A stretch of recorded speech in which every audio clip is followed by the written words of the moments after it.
Yes. I can't quote a whole chapter in the Bible.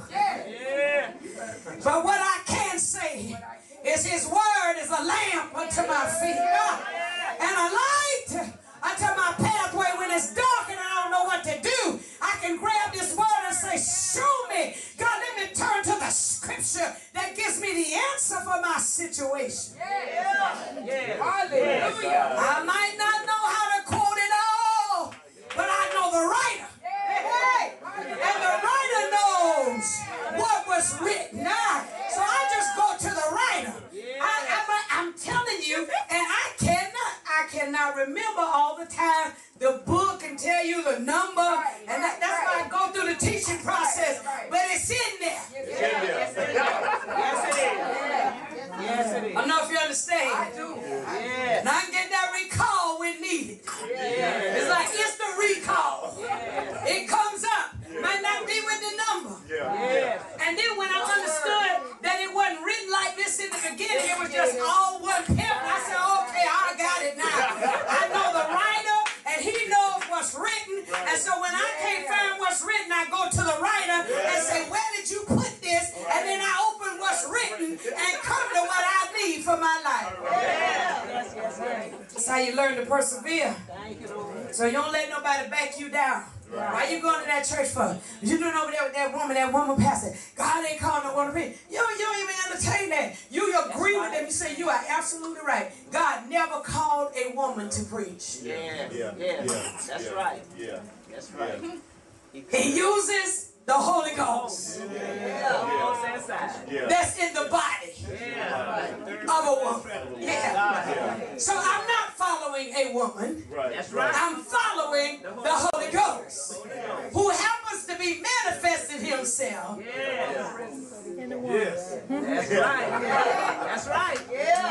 You a man. You would never be over there under that woman. I am not under That's right.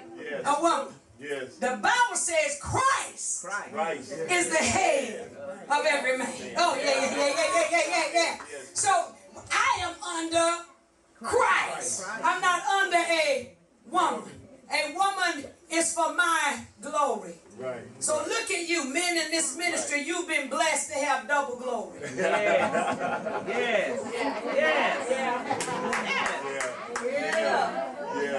I've been given to you. I don't know if you get it. So while other men are intimidated and don't know their identity, they have to compete or seek out a place to identify I'm the man. But when you understand who you are, you look at me and say, that's my glory. Right. I can love the way I love my own body. Because I'm following Christ. But when you don't know your identity, you start competing. You start doing male things. Yes, that's true now. That's true. Yes. So you don't get in that foolish argument. No. Why you left this church? Why you left us? We had everything that they got. Well, I'm not going to argue with you. You probably did have everything that they got. You probably did have it. But I wasn't getting it. Right. You may have had it. But for some reason I wasn't able to access it. But over here I'm able to access it. So I'm glad you got it. But I'm glad that I can access it. Because you having it was not blessing me. That's right. That is so true. If I couldn't access it. So that gets rid of falling out with churches where you came from and all of that. You look at that, you say, when you finish the first grade and you pass all the tests, you will be insulted if they put you back in first grade. Your expectation would be to get promoted and go to the next grade. Now, some people can't handle this, but there'll be a time when you'll graduate from me. Yes. Because I'm apostolic.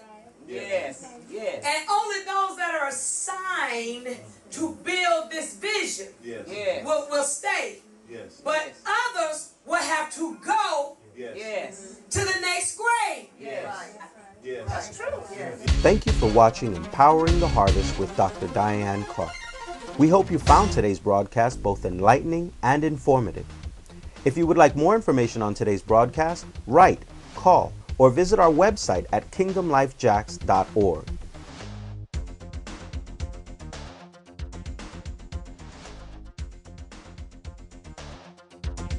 We are impacting the world with present truth through education, training, and reigning.